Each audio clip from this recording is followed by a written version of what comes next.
servant of soil, welcoming all of you into this time and space. I'm so happy that we have Ranjan with us. Ranjan is an amazing person. I still remember 1993, it was the Moria Sheraton in Delhi, where GE was hosting its workout session. And Manav Bose, who was the head of HR in GE, he reached out to me before that and said, Anil, we are having this very interesting event. Jim Bogman, Harvard Business School professor, is here, and several other people. Tinu Puri from McKinsey was there. I was invited. So we were all invited to facilitate parts of this workout, but we were also asked to stay back and to interact with all the leaders of GE. And GE had partners like Wipro. So Mr. Azim Premji and his leadership team were present. They had partners with Godrej. So Mr. Jamshed Godrej and his leadership team were present.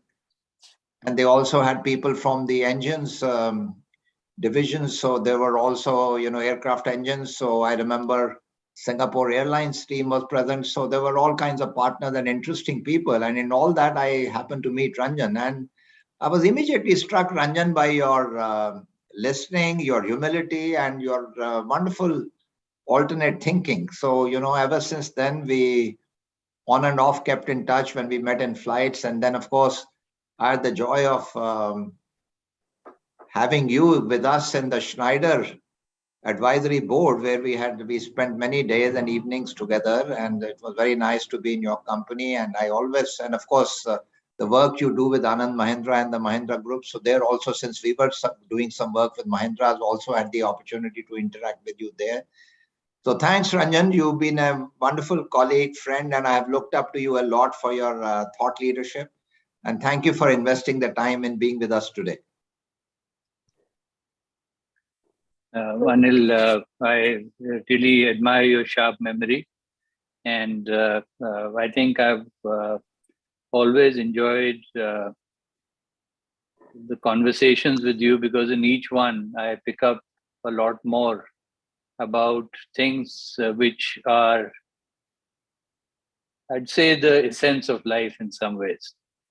And I think that's quite unusual, because my own background has been relatively structured in some ways. And thinking out of the box has come quite late in life for me, frankly. But frankly, I'm happy it's come. And at this point, it's quite required in the environment we are in. But I've enjoyed every conversation we've had, and thanks to you, I was introduced even to the Schneider board, which I always feel very happy about. So you've been very kind to me, and I am looking forward very much to this conversation today. Thank you, Ranjan. So let's begin with our students. So each student, if you could please begin by sharing your insights from the self-leadership class on the topic that we have today on creativity and enabling that towards high performance. So Lavina, why don't you go first? Yes, sir. So we have learned in the article about creativity that creativity changes the world. We can easily think of the examples of how the world has been changed by creativity through the work of art or through the work of science. But creativity also changes through social movements, which changes the society itself. But what I have learned is that being able to, be creative, you have to perceive your emotions better, understand causes and consequences of the emotions, and manage emotions better. So this, I think, I have read about a lot of people, and I have had this experience that people who are more creative are able to manage their emotions also better. So yeah, this was my personal learning from the class. Thank you, Lavina. So Navneeta, why don't you go next and share with us your insight from the class? Sure, sir. So thank you very much, sir, and welcome to the discussion, Ranjan sir. So concerning today's topic, during one of Anil sir's leadership sessions, we had a discussion around what are the factors that influence creativity amongst individuals. Creativity, according to me, in general definition, is something which is the application of one's own imagination or ideas, or to create something very authentic or original. People that are very creative in how they deal with difficult emotional situations, for example, can be more effective in overcoming the obstacles. The ability to generate innovative ideas quickly is also linked to people's moods. For example, people who have very positive and enthusiastic moods are good in rapid brainstorming sessions. However, it does not work well when the creative thinking involves more number of minutes. That is, it is more than few minutes. We know that creators are very, very open to new experiences, and they are curious, adaptable, and inventive. They are also motivated by enjoyment and challenge in their work, and they can think broadly to put ideas into actions. According to the study conducted by Jordan Keller, which was also mentioned in the article that we discussed in self leadership session, the creative people possess following characteristics. They are actively involved and persistent. That is, they are being tenacious enough to keep going even after encountering obstacles. They are comfortable with uncertainty or ambiguous situations or even incomplete information, and they are independent and free. So, in my opinion, individuals with such characteristics are able to leverage their creative potential to the fullest, and they are hence able to enable their performance also in their respective fields. So, that's all from my side on the topic. Thank you very much. Thank you. So, Namni, what would you like to say now on your experience? Thank you, sir.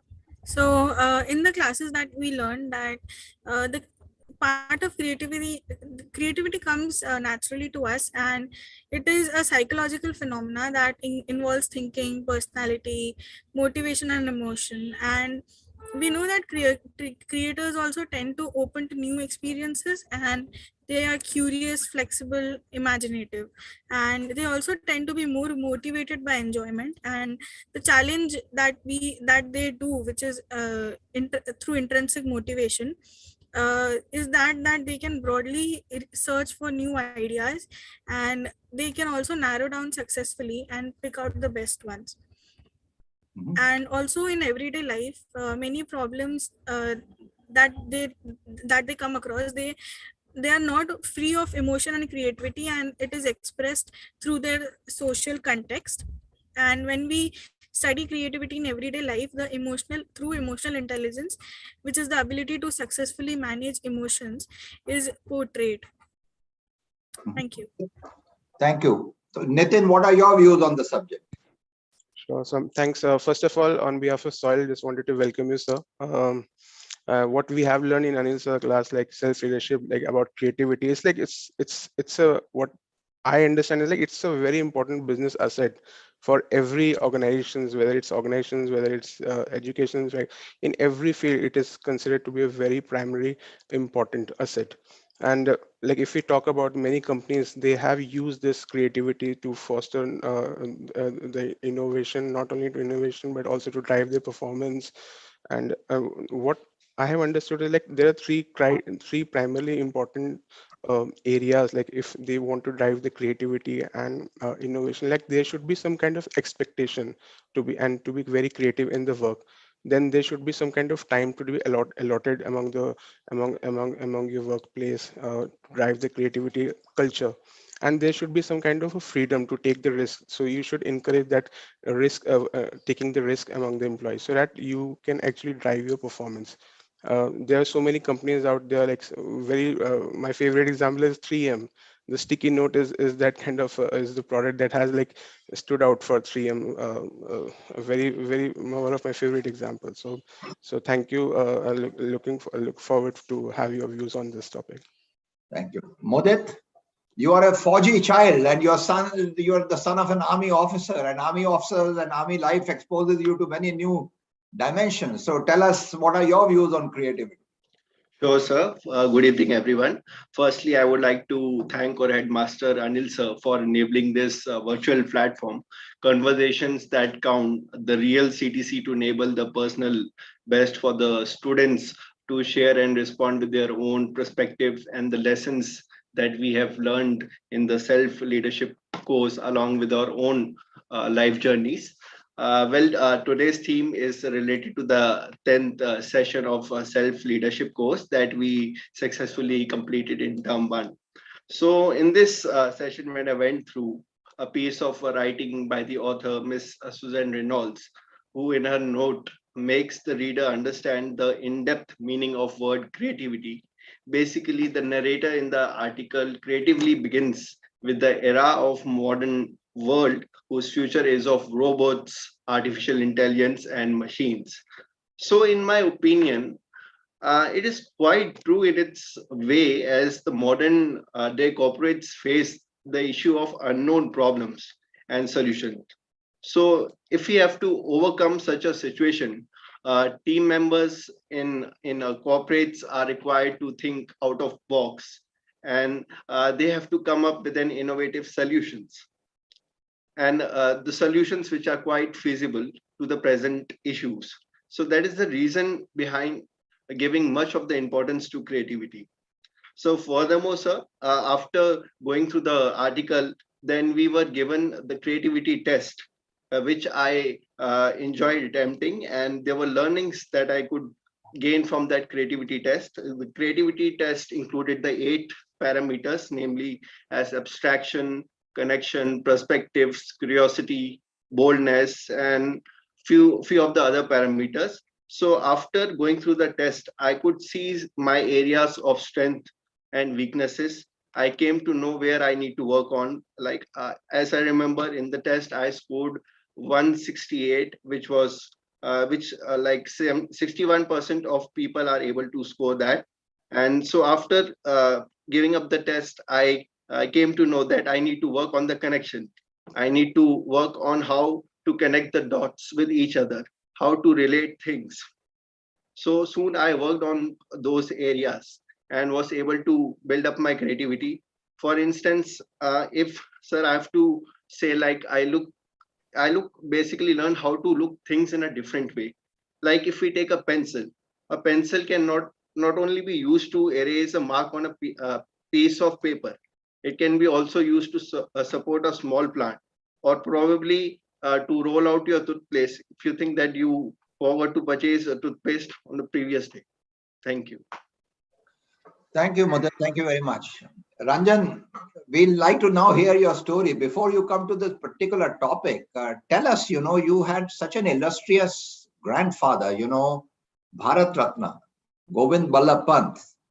And, I don't know if you remember any of the experience or the stories around him, but, tell us about your family, tell us about also your father and, your whole life journey and where you found yourself, because we would like you to begin with your life story, which is quite unusual. Not many Indians have the good fortune of being born in such a family and being raised with this kind of legacy. So tell us more about that.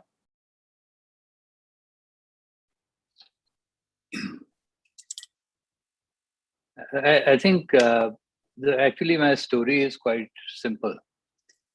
One, I didn't have anything to do with where I was born, so that's I can't contribute to myself. And it's been tremendously lucky to have spent time with my father, particularly. I was a year and a half old when my grandfather passed away, so I don't have any direct recollection of him. So he's sort of, in some ways, creatively reconstructed in my mind through stories and things people say.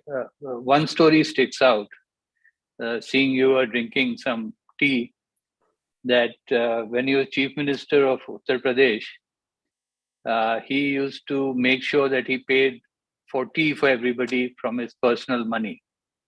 So I think it is a very small symbolic gesture of being honest in politics, which I think is rare today in today's creativity. So creativity can be used for some negative things as well. And in my father's instance, he was very fond of debates on just about anything and was so competitive that he always won the debate at the end. Or whether it was a squash game with him. I remember I played squash with him. And I played only twice because I never could get a point off him, ever. So I think there was a competitiveness in him which was really quite extraordinary. I found, but in terms of business context, I used to bug him sort of about many things, about once or twice a year. And we talked about tenacity. I'm relatively tenacious as a person. So I brought up same questions about ethics in politics and so forth. And when I was 11 years old, he gave me an answer saying, what you need to do is protect a brand. And frankly, I didn't understand what a brand meant at that point. And even now I struggle with what a brand really means. And he said there are two things in the brand. One is to be consistent. And secondly, only to do what you're good at. So your ethics should get defined around your the areas of strength and areas where you are better than others. So I think there were lots of these words of wisdom I got in conversations with him. And frankly, even though he's not here, I feel he's with me even now. And that's a feeling I don't have about my grandfather, because I don't remember him at all. But with my father, there are many, many instances. And for us, he was a normal person. I mean, there was a different perspective which people from the outside had. But for us, we always found mistakes and things like that. And we focused on them to gain advantage in a negotiation, which again was impossible to win with him. So I think it was a really interesting relationship. I think he was we had a very close family bonding. So, and he taught me physics. He was a chemical engineer by training. So my logic I owe to him in many ways, because he found time to teach me actually. He used to teach me regularly on physics. And that became my favorite topic, and so on and so forth. So I think that's enough of that. I think the challenge always in a family with a legacy is that how do you keep up? And fortunately, I'm the third generation, and third generation screws up normally. So I didn't really have that much pressure on me because I convinced myself that the logic of third generation works very well for me. So there was no pressure there. And even from my parents, there was no pressure to go side A, B, or C. And frankly, my father did not perceive politics as being something which is a hereditary business, which I think is one of the confusions today. He didn't have that confusion, and maybe I missed a platform as a result. But I tried not to put much pressure on myself. And finally, talking about my mother, who I'm very close to, I think she actually did one thing which was really important, was to ground us always. And the question she asked me when I was in school, I went to Columbus in Delhi. And when I was in school, so she said, now you should start traveling by bus. Because when you grow up, it is possible that you will never own a car. So I tried bus for one day, and I was unsuccessful in getting off without tripping. So it didn't last that long. But then I went to Pilani. I used to come back home on the roof of the bus. So I experienced it in Pilani more than in school. So I think in some ways we had a very normal life. I mean, we couldn't drink enough Coke. I think if we drank Coke, then somebody came in and said, nahi, ye nahi karna, and whatever. I mean, so it was a relatively normal life, and no pressure in terms of expectations. I think I was quite sort of focused myself, and I think that was good enough for them. So I think that's been one of the virtues there, that at least internally there's no pressure. And externally, most of the people, if you have a legacy, like stories when you fail. I mean, most people are waiting for you to trip, actually, mostly. So I haven't tripped too much. I think that will be my legacy, I think. So help us to understand this, from Pilani onwards, things you have done in your life. Just a few minutes about how you have done new things in your life and how have you chosen what to do at different stages of your life. I'm sure It's a brilliant question. The reality of my life is I never had choices. Actually, it was like one opportunity at a time, and my approach was, if it's good, just jump into it without thinking. So, I mean, after Columbus, I went to Pilani, and that was my best choice. So I went to Pilani. It wasn't that I had three other choices. And after I finished Pilani, I interviewed on campus a bit, and then I was lucky enough to actually go to Wharton after that. But again, I didn't apply to many schools. I did a test in the water strategy, or toe in the water strategy. And I was quite stunned when I got in.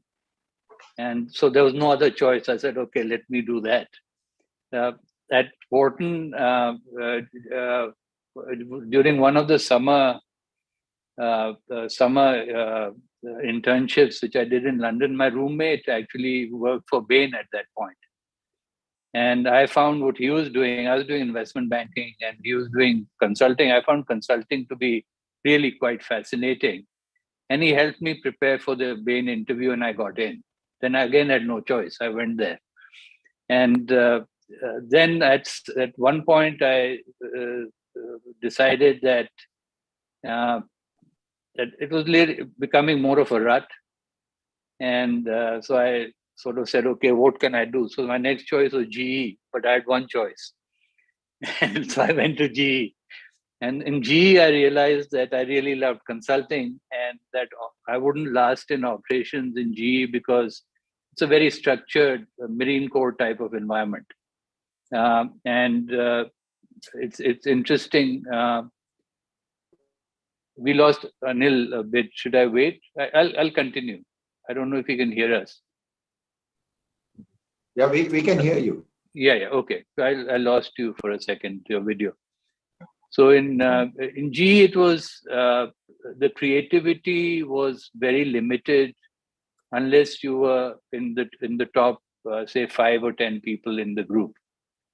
And to me, that was a difficult place to survive. So I went back to Bain. Fortunately, I was able to go back there. And then I decided that it was time to come back to India, and a lot of political changes were happening also in the US at that time. There was 9/11 and other things where the perception towards foreigners, I could see the change in small instances. And then I realized that I really need to go back to my own country. And so I've been back now over 20 years back in India. So, but the good news is I've never had choices to really look at. I mean, I've always had one choice at a time. And as soon as that came, I took it. And that's sort of been my pattern in some ways of choosing things. And before you go into telling us more about the topic, I have one other question to ask you. That I see that you are a voracious reader and you do all kinds of different kinds of reading and you surround yourself with new things to read and explore. Tell us more about that curiosity and the reading habit and how you stay up to date. Yeah. I think the internet and the access to the content now has helped a lot. I think it's more that I love screen time, for example. I mean, I want to be on the screen all the time, and unless I'm controlled, I can be on it 24 hours a day. So that's one of my virtues, which is a bad thing to do. But as a result, I'm I'm tired of a Netflix movie, then I go on and actually do some research on things. So I actually have found that I have moved from a very broad range of research to topic-oriented research. And also I go to content and sites which are in some ways behind paywalls, because the quality of content behind paywalls is certainly differentially better than what you get for free. And I believe that So I think that's one. Second, the work I do now, everybody I'm working with is extremely busy. I mean, their day goes into 500 emails a day or something, or maybe now WhatsApp, 300 WhatsApp and 300 email mix. So they just have no time at all to look out and search. So in that sense, I complement some of that thinking. Now, it's not easy to sell these ideas into the system, as you can imagine, Anil. And people I deal with are really very busy and with immediate things which they have to solve. So, I mean, I'm still learning how to get some of these ideas across, and especially, I think, around the topic of today, which I think is really a fascinating topic about creativity. This is relatively missing in industry, and not for any other reason, but people are really too busy. So I think in some ways, being able to do the 80-20 or finding 20% time to explore mindfulness in terms of being able to reflect and think about stuff, all that has to be, I think, done systematically by these very, very busy people. On the other hand, that is my business. So, I mean, part of it is just to stay relevant. Part of it is, Anil, to stay ahead of people I work with, because in many ways, they are much sharper than me on many issues. So I've found places where I'm better and have more time to devote, and also bring value, which is a little bit complementary. So it's more a question of just sort of going through what I feel is saleable in some ways into the system. So it's not done completely out of altruistic things or out of a lot of interest. I mean, left, but I love technology, so that's a passion. I think I've got interested quite a lot in organizational things, but a lot of it happens, frankly. You ask me, right? I mean, why don't you participate in this? And that's very exciting for me, because that gives me an opportunity to dig in and really rethink these issues. And similar questions come to me, say, once a month, not public speaking, but otherwise. And the questions range all over the place. I mean, I got a call once, for example, just to give you an idea, saying, okay, we are hiring a new CEO, what should we pay him? And I'm saying, come on, give me a break. But we figured it out, right? I mean, so the good news is, with the experience I have, I know who to go to for information. I know how to structure it. That's thanks to my background. And then there's enough of a rapport with people I work with, where there's a trust element, where they actually say, okay, this is valuable input for us. And in many instances, particularly if the areas are highly sensitive, those issues tend to come to me because of the sort of trust relationships and so forth.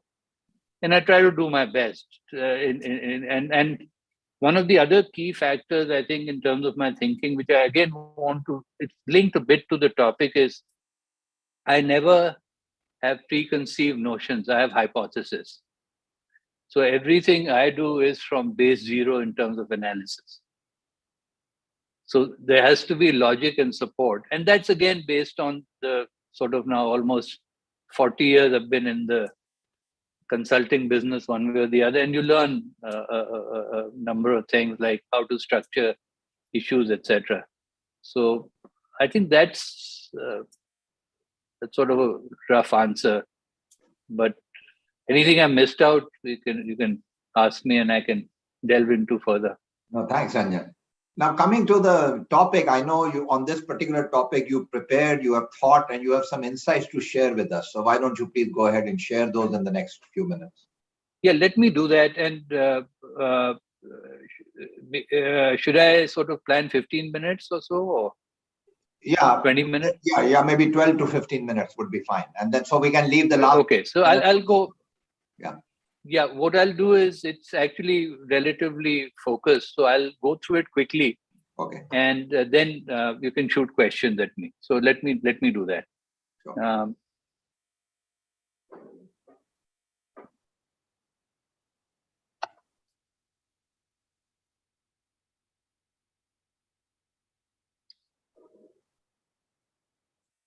Okay, now I think you can see the screen, correct? Yes. Yeah, see, I mean, you gave me this question of saying, how do you foster creativity to raise performance? And I thought it was a brilliant question. And in my mind, I framed it more in terms of performance, which is non-linear. So it's not like looking at next quarter and saying what happens and how to improve that. But it's more about saying, can you bring about disruptive improvement in performance? Uh, and particularly in today's time where there's so much disruption because of COVID and other disruptions, which I'll touch on, it seems like an extremely opportune moment for business to really start drawing on other creative spheres like even art. And art is creative, but underlying it, the question I started thinking about it, is there some mathematics or some type of structure below that? And I'll share with you what I found quickly. The picture here is from Nagasaki, and it's a structure from a chapel. But if you notice the top part of this is a geometric fractal of natural wood, which is holding it. And the natural wood is in self-similar structures. So even though there is sort of a fractal or self-similar nature to the way this roof is being held up here. And so the question is that, is there something similar in art as well, which is structured, or is it a chaotic, random process, which again could be impossible to learn from? And there I turned to an artist called Jackson Pollock, who is considered, you can research him later, who's considered the most famous American abstract expressionist painter ever. This photograph is from a Life magazine photograph from 1949, and which the title of this photograph was Jackson Pollock, who is the person you're seeing here with the brush. Is he the greatest living painter in the United States? And what this picture shows is Pollock using his drip technique, using household paint on large horizontal surfaces, which is the swirl and the way he used his entire body to create these very large panels of art. So the question was, what was behind this genius which created this beauty? Now, this is his most famous painting called number 17A. Is it fractal? Is there a similar pattern here, or is it chaotic? This painting was done a year before his Life magazine article in 1948. And is this a fractal or not? So I delved into this a little bit more. It turns out, if you look at the mathematical quality of this painting, the painting is actually fractal. What does that mean? If you look at this box here, D1, D 1.1, 1.6, 1.9, D equal to 2, this shows that D equal to 1 is non-fractal, a straight line is non-fractal, and D equal to 2 is a black box, which means that the human eye can't appreciate it. What a human eye can appreciate is complexity in terms of, if you look at this painting under microscope, if the D is less than 1.9, then it is something the human eye appreciates, that smallest element of the painting. It's interesting that in Pollock's case, in his paintings, when they were analyzed, D was equal to 1.72. So he nearly over time, the density of his paintings was such where the human eye could appreciate the patterns below it, which created beauty. So it was not random. What did that mean in terms of value? So creation going to value. This number 17A in 2015, it was created in 1948. In 2015 was bought by Ken Griffin, who was a hedge fund billionaire. And he paid $218 million for this painting, for number 17A, which was the most expensive painting ever sold till that time. Number 17A dimensions are 1,120 millimeters by 860 millimeters. So I did a quick calculation. It works to about 16,000 rupees per square millimeter. Per square millimeter. So imagine every pin in this painting is worth 16,000 rupees, which together adds up to about $200 million at the end of the day. And the fractal technique in this case, the creativity, because it created beauty through mathematics in terms of self-similar fractals, created value of $200 million. So again, art is not random in my view. There is actually an underlying math to it. Now, so what in the context of business? So how can we use this here? So if you look at this in the context of business, particularly when business is in chaos, whether it's in terms of the fracturing of geopolitical consensus, the fracturing of global supply chains, the impact of digitization, where platform companies are coming in with a winner take all, actually hurting larger companies represented by this shark here, and the deep tech innovations going on with very well funded unicorns. And there's so many stories in India itself that I don't need to explain it. How can business do better to handle this chaos, and even a chaos like COVID-19, which is highly disruptive? And the answer is through a fractal approach to business. What that means from a practical sense is that even strategy in fractal thinking is different. You have to think of bifocal strategy at the same time. The cow in this picture, for example, has to think about how to eat now, but whether to keep the pasture which is further away protected so that it can eat consistently over time, as opposed to starve later. So there needs to be a bifocal lens in terms of saying, yes, I need to attack COVID right now, save my employees, but longer term also find solutions of what it would mean in terms of architecture of my space, work from home, and so forth at the same time. Some of you referred earlier to your comments on teams, organizational issues. And clearly, a fractal organization is one which you were referring to, which has a lot of freedom.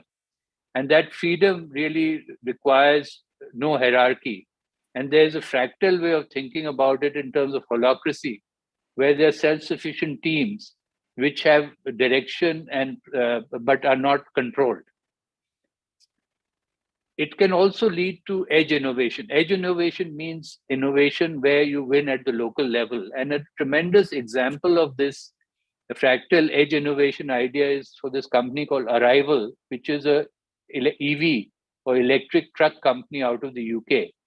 Now, what they've done, interestingly, and Anil knows the auto industry very well, so I'll give you a little more detail. What Arrival has done is they've sold over 10,000 units to UPS, the delivery company. So they're putting up a new plant for delivering to UPS, but they're doing it in multiple towns which are close to where UPS is, to cut down the complete supply chain issue, which typically happens in terms of global supply chains for autos. It is also using a lot of aluminum and also composite plastics in its product, which it can produce locally from 3D printing. The cost of a plant for Arrival is $41 million, which gives it a capacity of 10,000 trucks a year output. And they're able to do it because they have composites, they don't have steel presses and so forth.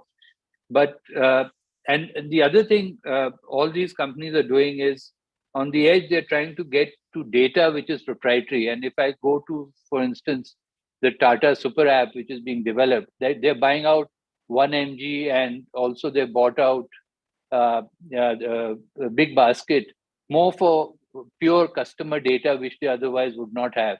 And this data is not available to their competitors, and therefore they have an edge. So there's a fractal approach to innovation as well.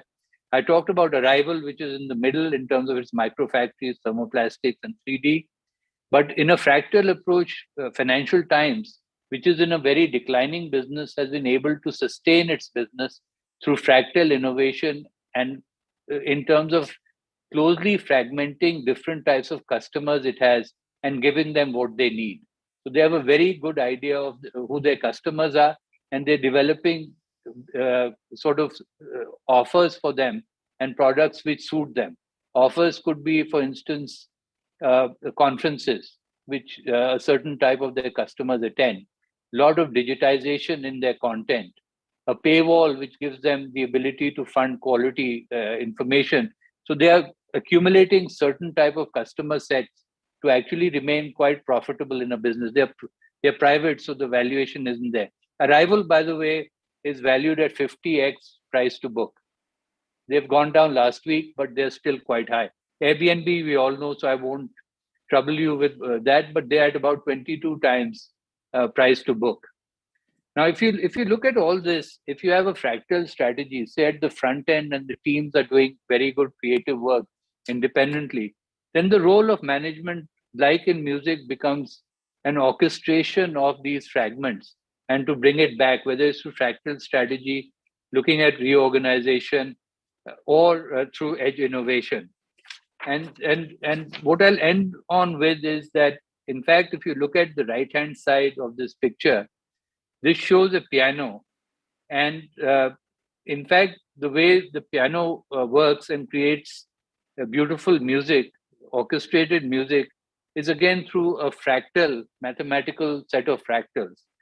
And this is most highlighted by a Spanish composer, Ramon Humet, who has created a masterpiece called Microludus Fractals, which is a mathematical version of music which not only gives linear beauty, but also gives pleasant surprises, and it's all mathematically done.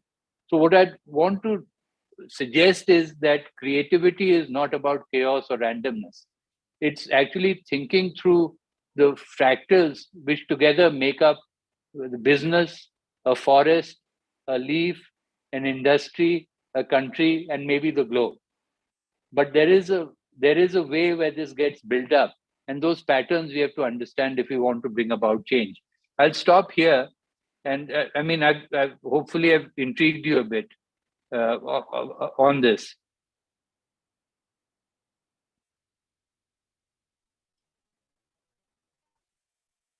Thanks a lot, Ranjan. Thank you very much. May I invite the audience to join us in the question answer session in the next 15 minutes? And my fellow panelists can.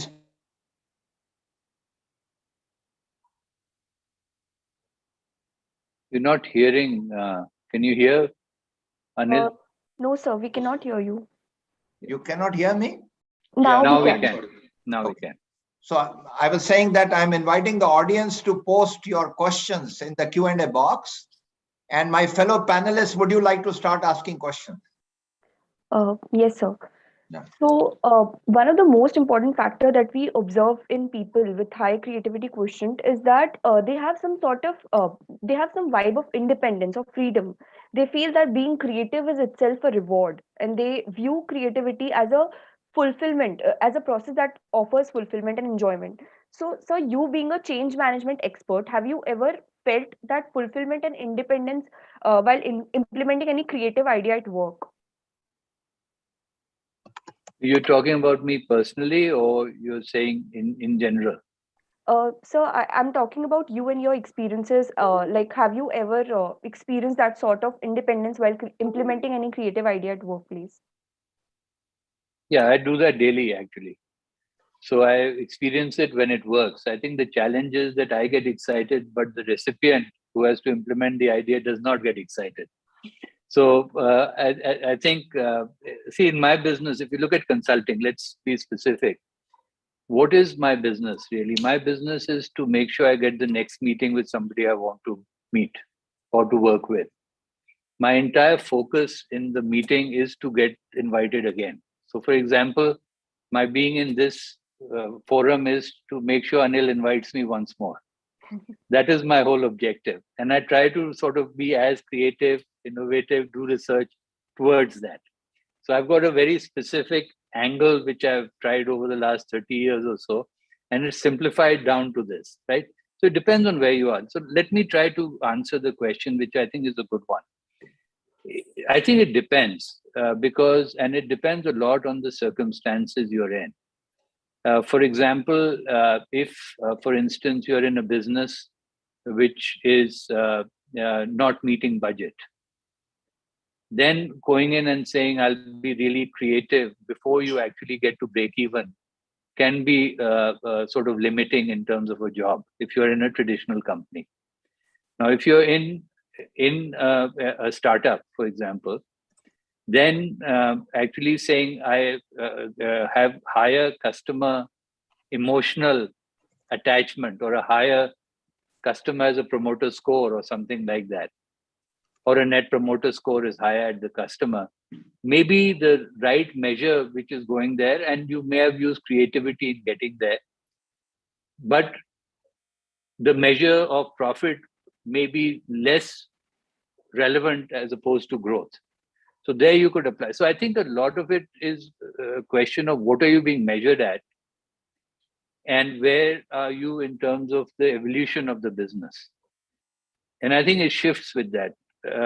If you're in consulting, for example, this independence is a very interesting question in the context of larger management consulting firms, because there, if you're innovative before you do your job, then you won't last very long.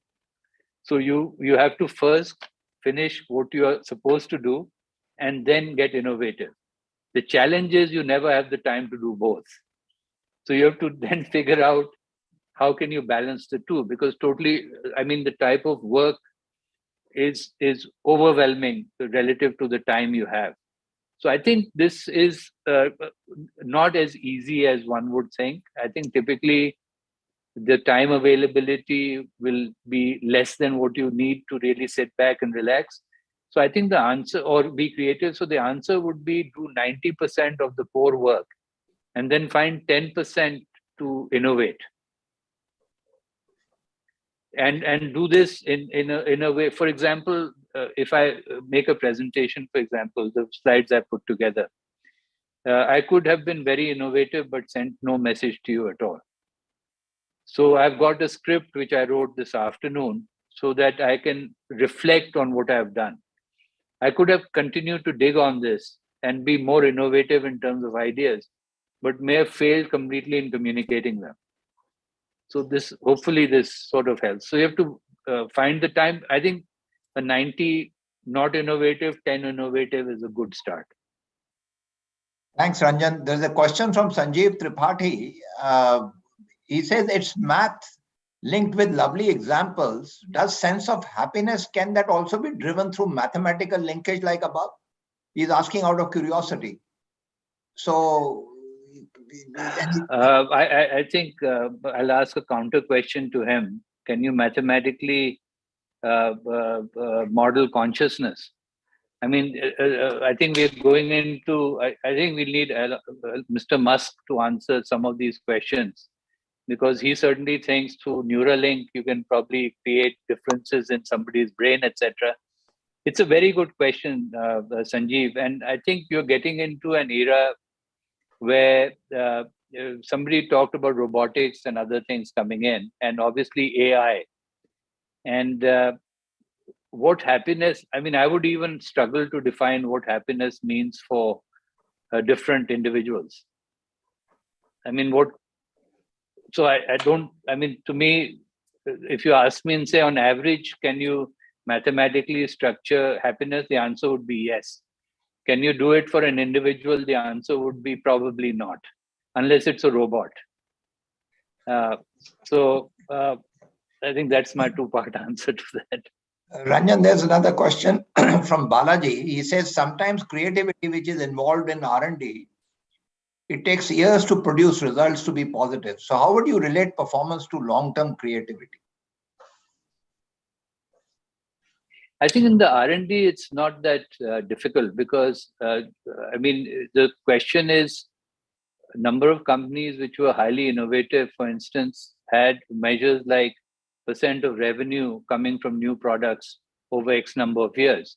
And so it gave a sense of how much innovation was right for that business.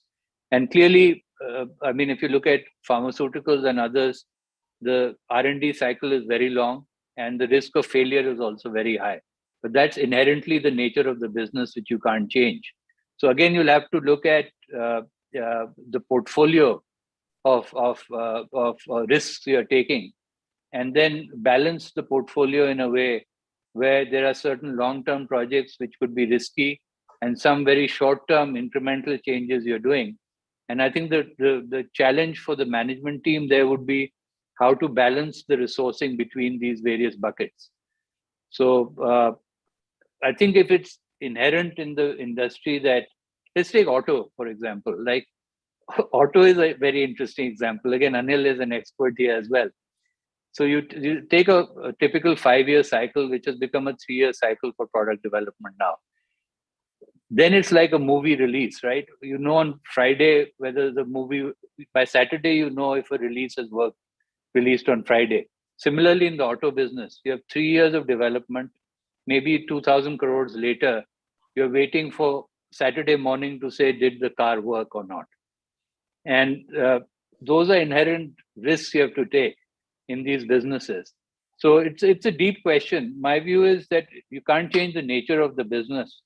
So you have to look at portfolio, I think, and manage portfolio risk.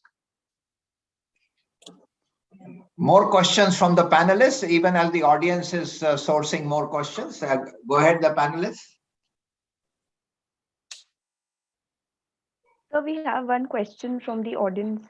Sometimes creativity, which is involved in R&D, may take years to produce No, results. that's the one I just asked, Lavina. That's the one Ranjan just responded to. Okay. That's the question he just responded to. Yeah, Sir, that's I the would one like on to portfolio where I've suggested a portfolio approach. Yeah, I have already asked that question. Yeah. Okay, sir. So what we require is practice of mindfulness, all of us. I have a question like to Sir. Yeah, that's right. So, Go like, like how is the as you we have seen, like you were very passionate about the consulting world. Like just wanted to understand like how the consulting world has changed in the last 5 years, and why, and where do you predict now it will happen in the next 5 years? Like the role of creativity into that and innovation to traditional consulting to a more innovative consulting model. It's a very, very good question, Nitin. I think I mean, I haven't been in a large firm for the last 5 years, but my sense is that projects which used to take, say, 20 years back, took 6 months, now may have 3-4 days to get done. So the level of information which is out there and available is significant. Also, the level of noise is huge. And therefore, the ability to actually pick out key insights becomes very important. Secondly, I think the type of customers or the operating managers consulting firms work with, a lot of them are former consultants themselves. So unless there's value addition above what they already know, and that includes sort of creative thinking, I think it's very hard to sort of replicate the job. So I think it shifted dramatically. I think even areas like the access to information, the access to ideas, all that is very, very easy now. So consulting has to shift to saying, what more value can I add? And the value in some ways, in some areas will come more in traditional value in terms of convincing people, change management, building a logic for raising capital, and so forth. And the others would come also in change management, which all inherently, I don't think has changed much. So I think a combination of very sharp analysis and assessment of what's going on in industries, and also a new focus on how to deal with disruption. I think these are all newer areas because the level of linearity in businesses has decreased. I mean, the cycle times, the number of disruptions coming now, some of those I mentioned also, consultants have to address those issues, which require creativity and a 360-degree way of thinking. And if you want to say which firm should you follow as a result, just to be practical, I think BCG is a good place to actually spend time in terms of looking at some of their research, because they tend to look at disruption in a very scientific manner. And I think that's the key right now. And also some of the creative thinking I find is a bit better than some of the other main firms. Fascinating. And I'm sure some of your Bain colleagues who are listening, they may use this as an opportunity to inspire themselves more, so. The models, Anil, are different. Yeah, Bain is extremely successful, but much sharper in terms of taking the ideas and making them happen. And in fact, as you know, Bain is an offshoot of BCG. Correct. BCG is the father, the creative father, and Bain was the money maker from those ideas. And I think that distinction still continues. So I think the strengths in Bain are a little bit different. And in fact, once you start drilling into these firms, they have very different DNAs. So it's not right or wrong. It's like it's different. Wonderful. Jagdish Adlakha, a former colleague from Aisha, is asking, he's of course said it's great listening to you. And he's asking, why is India comparatively lagging behind on creativity and what is required to bring change? And I'll connect that to Tarun Agarwal's question. Is being creative more a natural thing, or could this be developed? So 2 questions. Why is India lagging behind on creativity and innovation? And could this be developed, or is it something which is more that you're born with? I think, Jagdish, I would challenge your view a bit, at least if you look at the markets 2 weeks back. Don't look at it today and yesterday that much. But before that, the number of unicorns India has produced is really significant. And I mean, even it's picked up mainstream as to how much innovation has happened in India. And none of these valuations are possible without changing business models. So they're not just literally copying business models. So I would think that in the younger group, which was my small fish in my chart, I think there's a lot of creativity happening. Also, the younger managers and the younger workers, they are very flexible. They want to move jobs. They want to learn. And in case they are in the right skill set, they have no fear. I mean, the number of AI individuals or statisticians required, the demand is far higher than supply. So I think the mindset of the younger people is different. I think your question is more relevant in my own experience with larger companies which feel that they are too big to fail. And they will find out in 5 to 10 years that they have failed because they don't have this paranoia. So I think the issue in my mind, I'd say, is bimodal in some ways. The larger companies who feel they are very good and very large need to worry. The ones which are coming up and innovative, less so. Thank you. Tarun's question was around creativity and is it inherently born? I think it's an experiential issue. Absolutely can be learned. Now, but if you have no inherent skill set to begin with, you're assuming if the person has threshold ability to read and interact and learn, then it's a question of doing it more and more. I mean, I know from my own consulting experience that over time, I've improved in things which I'm good at. And I've learned to not do things which I'm not good at. So once you know your own portfolio, and by the way, my people I work with as my clients have a better idea of what I do than what I know. Because I think I do many things well, and they say probably not, but these things you do better. But I think the experience counts a lot. And I think the number of cycles also help a lot, I think. Thanks a lot, Ranjan. Ranjan, here are the 5 things we learned from you. First of all, in your family, the conversation with your father who encouraged you, not only did he teach you physics, he gave you stimulation to express yourself. And I think the conversation with your father seemed to have provided in that environment. And your mother, who was always through her actions and through what she was nudging all of you to do and including you to do, was to really be grounded. So on one hand, there was this debate and creative conversations and alternate thinking with your father. who was very competitive, like also beating you at squash, as you mentioned. But your mother always encouraged you to stay grounded, and this helped a lot. And you said that, whatever appeared to you to be the best choice in your life, like, BITS Pilani was the best choice, you took it. Going to Wharton, you got in and you said, that's my choice. When you're in London, your flatmate said Bain, you said, this sounds interesting, and you took it. So you described this as opportunities presenting themselves to you. And then you were getting a bit, maybe you felt it had become a bit repetitive in some sense, the Bain Consulting. So you went and joined G, only to realize that actually you missed the whole environment. And then you also had some inner sort of source of learning coming to you. It's time to move back to India. And I think you did something quite remarkable. And I just want to compliment your wife as well. The two of you decided she still had a flourishing career in the US, and you were staying in India and then meeting across the geographies, and both of you gave each other space and yet were together in many sense.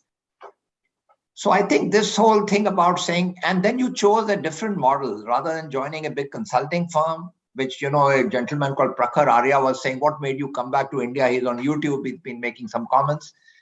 It's very interesting that, you chose to say, I'll work with a few people as a trusted advisor. Now, trusted advisor model of consulting is very, very unique, And there are books written. In fact, there is a great book written on the trusted advisor as a consulting model. It's a very interesting thing that you chose. But today, it was so brilliant to see the way you prepared for the session. The way you explored the area of creativity, including this whole aspects on mathematics and that painter and then his life, and then connecting that to maths and saying it's not just something random. He just gets up and does something which sounds like so-called modern art and something chaotic. There is a rhythm to that. And then you took us to that wonderful thing about the piano and the music. There is a certain rhythm. And, I was reminded that there is a great deal of correlation between, for example, Vedic maths, physics, music, and art. And in all that, I think there is this beauty that we are all born very creative. But something happens to us in life, in our early part of our life, which people make us forget that what our natural rhythm is all about. If we go back to the essence of who we are, and you mentioned to it as consciousness, there is some beautiful energy about that, and the childlike curiosity can take us back to that. So I just love the child in you to explore new things, including the way you explored and prepared for this session. And therefore, that brought me to the fourth point that, you said that you have self-awareness. This is what you do well. Your clients also tell you that, but you want to then become better at that. So self-awareness helps you to then reach the last point I want to point out today, which is the whole thing about practice. You reminded us you can become highly creative and also innovative by the concept of practice. So do something again and again and source learning, understand what you need to do better. And that can take us very far. And so thank you very much, Ranjan, for this tremendous evening today. I think I personally learned a lot from you, and I'm sure my fellow colleagues and students and the audience learned a lot. So thanks a million, Ranjan, for joining us today. Anil, thank you for the invitation. And my test, as I mentioned to you, is that you need to invite me once more. Thank you very much. Thanks, Ranjan. Thank you very much. Thank you. Thank you very much. Thank you. Have a wonderful evening, all the rest of you. Next week on the same program, we have Nadir Godrej to explore